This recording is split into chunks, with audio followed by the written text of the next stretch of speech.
आषाढी वारी हरिपाठ मंडळ व ग्रामस्थ मंडळ केवनी दिवे आयोजित अखंड हरिनाम सप्ताह मोठ्या आनंदात साजरा। तर यावेळी केवनी दिवे गावच्या अखंड हरिनाम सप्ताहामध्ये पंचकुशीतील ग्रामस्थांनी आपली उपस्थिती लावली। आषाढी वारी हरिपाठ मंडळ व ग्रामस्थ मंडळ केवनी आयोजित अखंड हरिनाम सप्ताहामध्ये गावातील ग्रामस्थांनी तन मन धनाने केले सहकार्य। तर यावेळी केवनी दिवे गावच्या अखंड हरिनाम सप्ताहामध्ये गावातील ग्रामस्थांनी मोठ्या संख्येने उपस्थित राहून काल्याच्या कीर्तनाचा आनंद घेत महाप्रसादाचा देखील लाभ घेतला। आषाढी वारी हरिपाठ मंडळ व ग्रामस्थ मंडळ केवनी दिवे आयोजित 3.5 दिवसीय अखंड हरिनाम सप्ताहामध्ये विविध धार्मिक कार्यक्रमांचे आयोजन करण्यात आले होते। तर यावेळी आषाढी वारी हरिपाठ मंडळातील सर्व सदस्यांनी व गावातील ग्रामस्थांच्या सहकार्याने कार्यक्रम यशस्वीरित्या मोठ्या आनंदात पार पडले। केवनी गावचे जे आता सप्ताह झाला त्या आषाढी वारी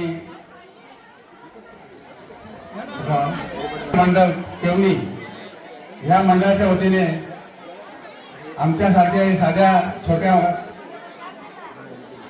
व्यक्तीचं समाजभूषण म्हणून सत्कार केला आहे। मी खरोखर या मंडळाचं आणि या गावाचं ऋणी आहे।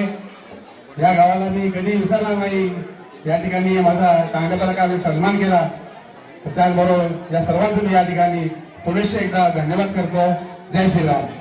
आता केवनी दिवे गावातील सप्ताह अखंड सप्ताह समाप्त झाला। महिला मंडळ, पुरुष मंडळ तसेच युवा तरुणांनी सुद्धा मोठ्या संख्येने उपस्थित दाखवली, महिला मंडळांनी सुद्धा दाखवली।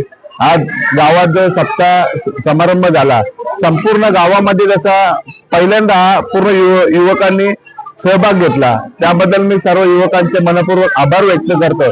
कारण गावात तुम्ही आता बघू शकता, पताकापासून तर पूर्ण बस स्टॉप पर्यंत पताका वगैरे लावलेले आहेत, झेंडे भगवे झेंडे लावलेले आहेत। तसेच आमचे कांताबाबा मडवी यांनी सुद्धा पहिलेपासून गावात सप्ताह राबवण्याचा प्रयत्न करतात। यापुढे देखील आम्ही नवतरुण पुढे येऊन काम करू शकतो। आता आमचे राम भोईर दादा हे सुद्धा दरवर्षी आम्हाला काल्याच्या कीर्तनाला जेवणाचा समारंभ सुद्धा देतात। तसेच गावाचे वरिष्ठ मंडळ म्हणजे वरिष्ठ दादा असतील, विद्यानंद दादा असतील, भरपूर लोकांनी या कार्यक्रमाला हातभार लावलेला आहे। त्याबद्दल मी गावाच्या वतीने सर्वांचे मनपूर्वक आभार व्यक्त करतो। धन्यवाद। आमच्याकडे आहे तरी काय, आमच्याकडे सगळं पिकवलं जातं, दही दूध तूप लोणी सगळं पिकलं जातं, पण ते सगळं मथुरेला जातं देवा। आम्हा पोरांना काय मिळतं? फक्त आसार असेल ताक, आणि त्या ताकामध्ये काय निश्चिंतता होणार आहे? काय देवा पोट भरणार आहे? सांग ना देवा। अरे सगळं इथं पिकवलं जातं, पण विकायला तिकडं जातं ना। आमच्या चेहऱ्यावर तुला प्रसन्नता कशी दिसणार आहे? आमच्या तब्येती अशाच आहे ना। आसार जर माणसं खात असतील तर काय तब्येती होणार आहे सांगा ना महाराज। चांगलं बनाव वाटत असेल तर सार खा। विठ्ठला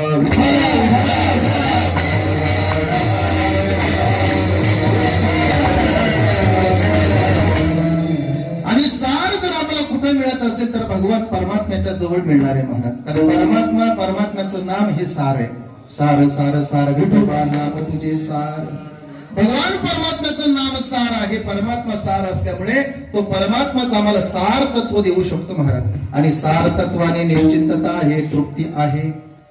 जर जीवनामध्ये कधी तुम्हाला निश्चिंतता मिळू शकत नाही, आसार त्यागलं पाहिजे आणि सार भक्षण केलं पाहिजे। मग सार मिळावं वाटत असेल तर देवाच्या संगतीत गेलो पाहिजे। लक्षात घ्या, देवाच्या संगतीत। आसार प्रपंच आहे आणि सार परमार्थ आहे। संसार फलकट तो संसार, येथे सार भगवंत फलकट तो संसार। महाराज सांगता संसार फलकट आहे, आसार आहे, आणि परमार्थ परमात्मा सार आहे। सार तत्व आम्ही उपभोगलं देवा, म्हणून तुझ्या जीवनामध्ये निश्चिंतता प्राप्त झाली। फलकट असल्या संसारामध्ये कधीही निश्चिंतता मिळू शकत नाही। मग आम्ही देवाकडे गेलो पाहिजे, देवाच्या संगतीत राहिलो पाहिजे, तेव्हा आपल्या जीवनाची निश्चिंतता होऊ शकते। मग परमात्म्याने विचारलं, गोपालांना माझ्या संगतीत आलं, तुमच्या जीवनामध्ये निश्चिंतता मिळाली। माझ्या संगतीत आलं, तुम्हाला कधी पाहायला मिळालं नव्हतं, ते मी तुम्हाला दिलं। तुमच्या घरी ताक होतं, मी तुम्हाला सार असलेलं लोणी खायला दिलं। मग आता पोट भरली असती तर तुम्हाला घरी जायला हरकत आहे का? गोपालांनी देवाकडे पाहिलं, कृष्णा अरे काय बोलतोस तू? एवढ्या सगळ्यांचा त्याग करून आम्ही तुझ्यापर्यंत आलो, तो काय घरी जाण्याकरता का? आता आम्हाला घरी पाठवू नको। आता आम्ही सर्व संघाचा परित्याग करून इथपर्यंत आलो देवा. आता जाण्याकरता नाही, तुझ्या संगतीत राहण्याकरता. अनेक सांगू सज्जनो, इतरांच्या संगतीत बसण्यापेक्षा देवाच्या संगती जर आम्हाला लाभली ना, ती कधीही त्यागू नका. विठाला विठाला.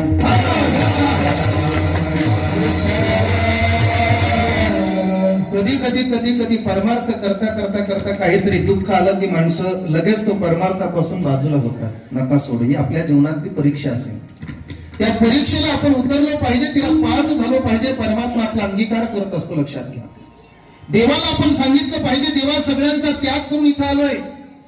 आज विषय एवढे प्रबल आहेत महाराज, ते विषय कुणाला सुटत नाही, पण त्या विषयाचा त्याग करून इथपर्यंत आलो.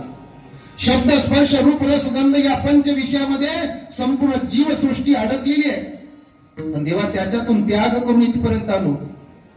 एखादं छोटस व्यसन लागलं तर माणसाला सुटत नाही.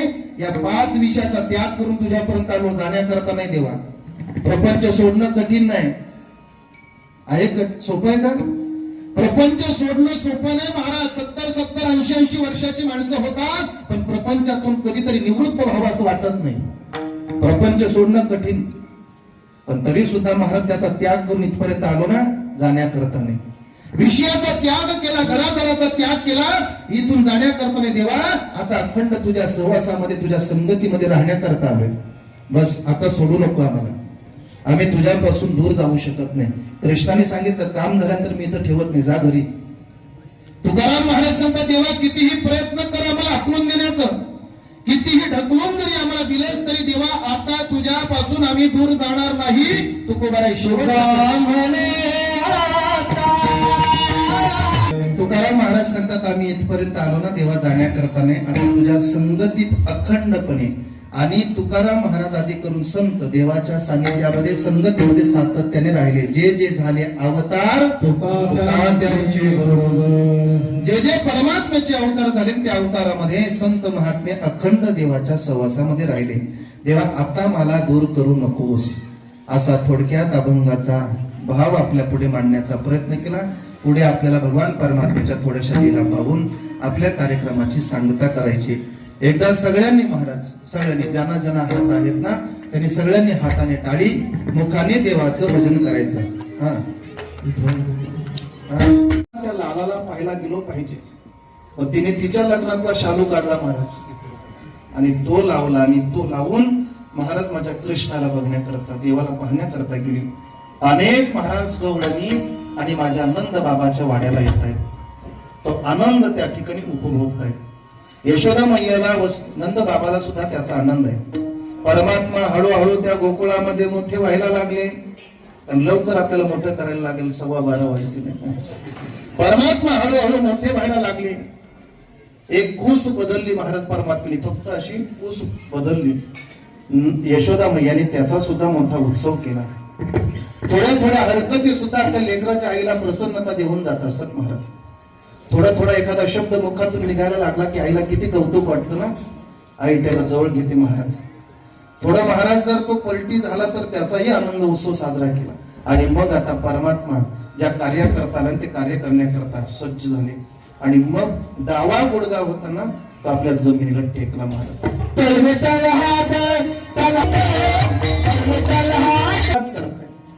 हळूहळू परमात्म्याने तिथेही काही लीला केल्या, काही खोड्या केल्या. आणि मग परमात्म्याने आता काय केलं महाराज, आपल्या सवंगड्याने एकत्र केलं आणि गोकुळामध्ये जाऊन अनेक गवळणीच्या घरी जाऊन परमात्मा चोरी करू लागला. दही दूध महाराज त्या ठिकाणी आपल्या सवंगड्यांना देऊ लागला. परमात्मा सगळ्या गोपालांना एखाद्या घरी घ्यायचा आणि तिथं घेऊन गेल्यानंतर त्याने यथेच्छ माल खाऊ घालायचा. पण गंमत अशी महाराज, तिथं गेला की डोळे बंद करायला सांगायचं. आपल्याला जायचं ना, मग डोळे बंद करा. आणि कृष्णा, अरे डोळे बंद करून काय म्हणे, काही नाही, माझ्याकडे एक मंत्र आहे म्हणे, तो मंत्र मला पाठ आहे. तो मंत्र म्हटला की आपण आतमध्ये जातो म्हणे. असं का? ठीक आहे. सगळे महाराज त्याच्यावर विश्वास ठेवून राहायचे. डोळे बंद केले की सगळी गोपाल आतमध्ये, भगवान परमात्म्याने पोट भरून त्यांना खायला द्यायचं. आणि बाहेर निघताना मात्र पंचायत करायची. परमात्म्याने सांगावं, आता बाहेर नाही निघता येणार म्हणे. कृष्णा, अरे आतमध्ये जाण्याचा मंत्र तुझा पाठ होता ना, आता बाहेर काढ. म्हणजे तेवढा नाही पाठ, फक्त आतमध्ये जाण्याचाच मंत्र माहित होता. आता बाहेर कसं पडावं कळत नाही. दुसरा एक गोपाल होता, त्याने सांगितलं, कृष्णा तुला बाहेर जायचा मंत्र माहित नाही का? म्हणजे नाही माहित. मग तुला हा मंत्र पाठ आहे का? पक्का पाठ आहे का? हो पक्का. कसाही विचार म्हणे. उलटा पाठ आहे का? उलटा बोलतात म्हणजे कसाही झोपेतून विचार मला तसा म्हणू शकतो. मग एक कर ना. सरळ म्हटल्यानंतर जर आतमध्ये जात असेल तर उलटा म्हणे. बाहेर जाऊ आपण, करायला हरकत काय? म्हणजे ठीक आहे, तुझं म्हणणं चांगलं आहे. महाराज कृष्णाला सांगितलं आणि सगळ्यांनी डोळे बंद केले, पण एक गोपाल त्यातला चतुर होता.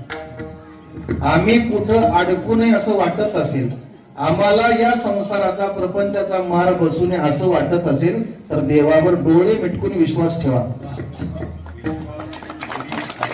आणि जर आम्हाला अडकावं वाटत असेल आणि या प्रपंचाचा मार खावा वाटत असेल तर मग तुमच्या बोटाला तुम्ही फटी ठेवल्या तरी. एका गोपालाने तेच केलं महाराज. सगळ्यांनी डोळे बंद केले, पण एकाने विचार केला हा करामत काय करतो बघू दे. कधी पण डोळे बंद करायला सांगतो, डोळे बंद केले. याने डोळे नाही बंद केले, महाराज असे पाहत होता. सगळे बाहेर गेले आणि एवढाच आतमध्ये राहिला. बाहेर गेल्यानंतर कृष्णाचे जेवढे सवंगडी होते तेवढ्यांनी बोंबाट केला, महाराज गजर केला. सगळं यथेच्छ माल खाल्ल्यानंतर गजर केल्यानंतर हा एकटा. आता गजर केल्यानंतर झोपणार आहे का माणूस? सगळे उठले, महाराज खडबडून पाहिला तर हा एकटा दिसला. आता जर इथं चोरी घरात झाली आणि तो माणूस जर तिथं भेटला तर त्याची पूजा करतील का? जे पकडला आणि मारायला सुरुवात केली त्यांनी सांगितलं, मावशे अगं खाणारा पळून गेला, मला काय पकडते? खाणारा? तू जिथं आहेस ना खाणारा म्हणतो.